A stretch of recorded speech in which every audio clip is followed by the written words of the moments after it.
नमस्कार, मैं राज पुरोहित मधुर जी। आप देख रहे हैं एस्ट्रो तक। एक ऐसा पवित्र पर्व आ रहा है दीपावली, और दीपावली भैया इसे दिवाली भी बोलते हैं। दिवाली के पवित्र पर्व पर आखिर पूजन किसका किसका होना है?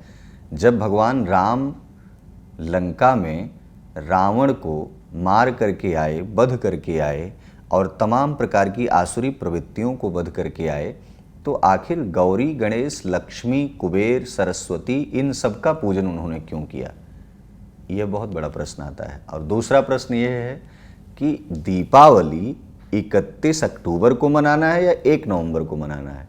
ये दो प्रश्नों का समाधान इस पूरी वीडियो में है, ध्यान से आप सुनिए। पहला तो अब बात कर लेते हैं कि कार्तिक मास के कृष्ण पक्ष की अमावस्या तिथि को यह पावन पवित्र पर्व मनाया जाता है, जिसे हम दिवाली और दीपोत्सव, दीपावली के रूप में देखते हैं। यह दीपावली मनाई क्यों जाती है? भगवान राम जब अहिल्या का उद्धार करके, जब जटायु का उद्धार करके, जब असुरों के, राक्षसों के तमाम बनाए गए ऐसे प्रारूप हैं जिनका समूल विनाश करके विप्रधेनु सुर संतहित लीन मनुज अवतार, ये मनुष्य अवतार लिए, तो ब्राह्मणों को, वेदों को, गायत्री को, गंगा को, गौ को, सबको सुरक्षित स्थिति में करके भगवान राम जब फिर से अयोध्या लौटे, तब अयोध्या वासियों ने, संपूर्ण जनमानस ने दीप जला करके स्वागत किया था। ये वही दीपोत्सव है, वही दीपावली का पर्व है। जो आप बहुत ज़्यादा पटाखा दगा करके काम करते हैं, ऐसा नहीं करना चाहिए। ध्यान देना चाहिए कि जब हम किसी ऐसे विजय क्षेत्र में कार्य करके लौट रहे हों तो एक माँ जैसे उत्साह मनाती है, ऐसे ही अवध में जब उस समय राम राक्षसों का समूल विनाश करके लौटे थे तो अयोध्या वासियों ने दीपक जलाया था, दीप जला करके प्रार्थना किया था। लेकिन जब राम लौटे तो उन्होंने कुल देवी की पूजन किए थे, और कुल देवी का उपासना किए, गौरी गणेश की उपासना किए, आदि आदि तमाम देवताओं की उपासना किए, जिससे ऋषिगण, देवतागण हर्षित होकर के उन्हें पुष्प से अभिमंत्रित, अर्थात पुष्पों की वृष्टि होने लगी, पुष्पों की वर्षा होने लगी। तो यह पवित्र जो पर्व है, यह दीपोत्सव का पर्व इसलिए मनाया जाता है कि शांति, सुख, समरसता, सौहार्दता आदि पौराणिक पद्धतियों को देखते हुए अपने जीवन में दीपावली का यह पर्व कार्तिक मास के कृष्ण पक्ष की अमावस्या तिथि को मनाया जाता है। अब तिथि 31 अक्टूबर को दोपहर में 3:52 से शुरू हो जा रही है। तो दीपावली की रात्रि में जब अमावस्या होती है तो घनघोर प्रचंड बिल्कुल ऐसी रात्रि होती है जिस रात्रि में तंत्र की उपासना की जाती है, तंत्रों को जगाया जाता है, देवताओं की पूजा होती है, कुल देवी को प्रसन्न किया जाता है, आदि आदि ऐसी परिस्थितियां बनती हैं। मतलब आप समझिए कि आज के इस पूजन करने से आपके जो अंदर जो मंत्र है या आपके जो तंत्र हैं वह सब जागृत होने लगते हैं, प्रस्फुटित होने लगते हैं। तो ऐसे में आज का यह पूजन बड़ा महत्वपूर्ण है। तो 31 तारीख को जब यह 3:52 पर अमावस्या शुरू हो जाएगी तो दीपावली 31 को ही मनाई जाएगी, इसलिए कि उदया तिथि में बेशक नहीं मिल रही है दीपावली 31 को, लेकिन जो निशीथ काल का पूजन है, जो रात्रि काल का पूजन है, जिस पूजन को इसलिए किया जाता है कि हमारी तंत्रोक्त शक्तियाँ, हमारा तंत्र, हमारी ऊर्जा, हमारी कुल देवी, जिस पूजन करने से लक्ष्मी की कृपा आदि आदि तमाम प्रकार की ऐसी कृपा प्राप्त हो, और वो रात्रिकालीन का पूजन हो, तो रात्रि में ही तो अमावस्या मिल रही है, इसलिए 31 को आपको पूजन करना है। 1 नवंबर को शाम को 6:20 तक यह अमावस्या तिथि है। अमावस्या को जो है विशेषकर तंत्र साधना आदि तमाम ऐसी चीज़ें होती हैं, बहुत सारे नज़र टोटके, लोग इधर उधर की चीज़ें करी कराई होती हैं, तमाम प्रकार की प्रेत बाधाएं होती हैं, सब एक्टिव हो जाती हैं अपने आप ही। और इसे अगर बहुत नेगेटिव है तो पॉजिटिव में कन्वर्ट किया जा सकता है। अगर किसी के शरीर पर कोई ऐसी बाधा है तो उसे हटाया जा सकता है। मतलब आज के दिन पूजन करना एक बहुत बड़े योगी जनों के लिए, एक सामान्य जनमानस के लिए, एक आम गृहस्थ के लिए, एक संत महात्माओं के लिए, एक आचार्यों के लिए आज का एक सबसे पवित्र दिन है। तो ऐसे में यह दीपावली के पावन पवित्र पर्व पर प्रदोष जो है वो 1 तारीख की शाम को नहीं मिल पा रहा है। प्रदोष संध्या व्यापिनी स्थिति में नहीं है, 31 तारीख को है, तो इसलिए आपको मुख्य रूप से जो दीपावली है वो 31 तारीख को ही मनाना है। 1 नवंबर को आप मना सकते हैं क्योंकि पर्व है, तो 1 को भी है क्योंकि 2 तारीख को अन्नकूट पड़ रहा है। तो ऐसे में आप 31 को विशेषकर खूब अच्छे से पूजन करिए, खूब भगवान को मनाइए खूब अच्छे से, और 1 तारीख को भी पटाखा दगाइए आराम से। आप जो है खूब अच्छे से गणपति की उपासना करिए, लक्ष्मी की उपासना करिए।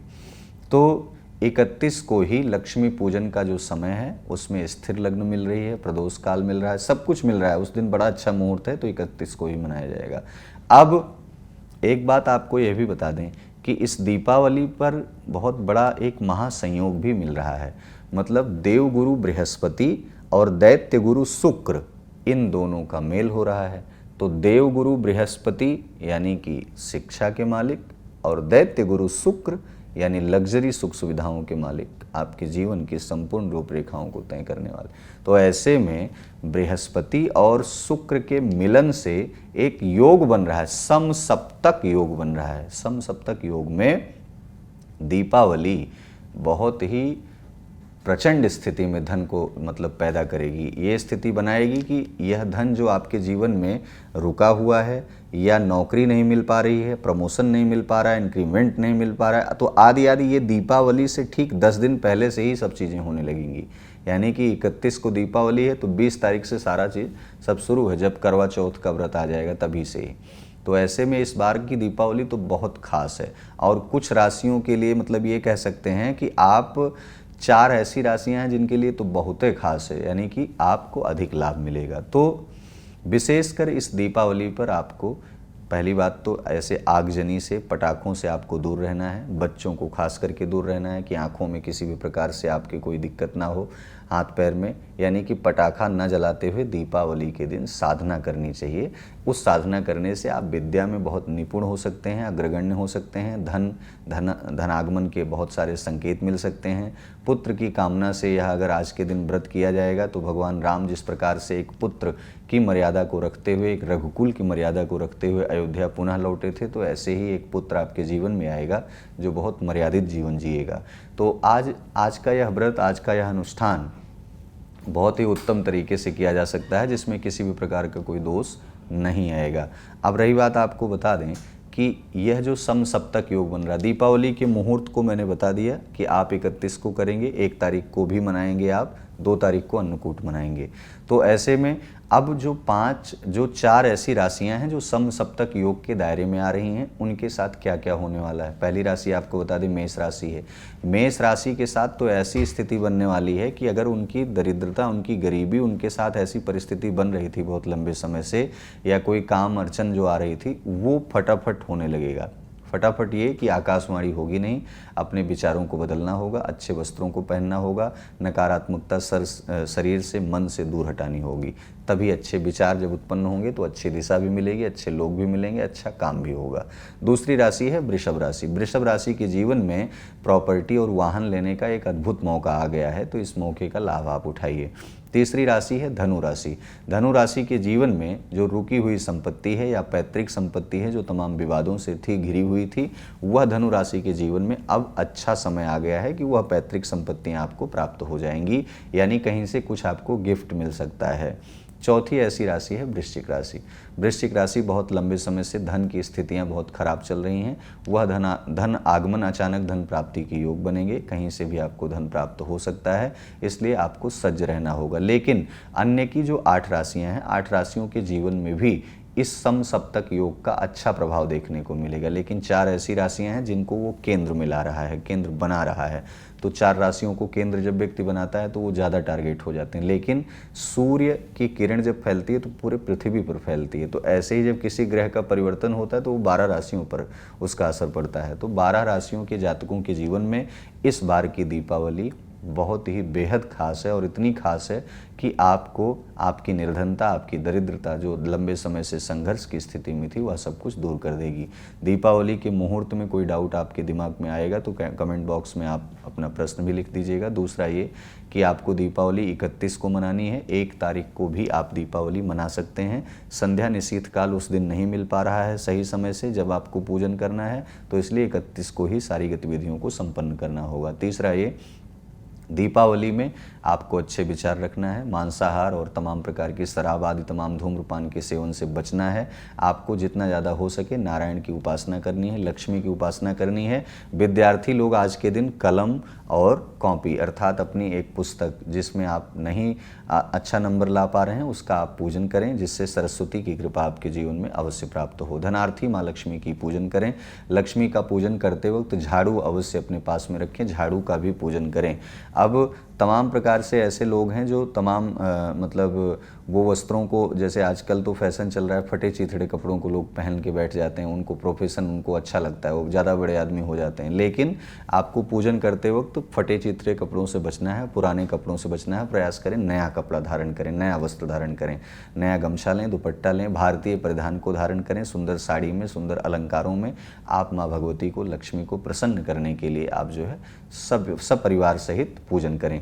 लक्ष्मी जी की व्रत कथा को पढ़ सकते हैं, विष्णु सहस्त्र नाम का पाठ कर सकते हैं, आदि तमाम प्रकार से लक्ष्मी और विष्णु जी की उपासना के लिए सुंदर सुंदर स्तोत्रों का गायन कर सकते हैं। और जिनके पास कोई स्तोत्र कोई कुछ भी नहीं है उनके लिए एक महामंत्र मैं आपको बता रहा हूँ, उसे आप नोट कर लीजिए और इसका कम से कम 108 बार आपको जप करना है। वो महामंत्र है क्या? ओम महालक्ष्म्यै च विद्महे विष्णुपत्न्यै च धीमहि तन्नो लक्ष्मी प्रचोदयात्।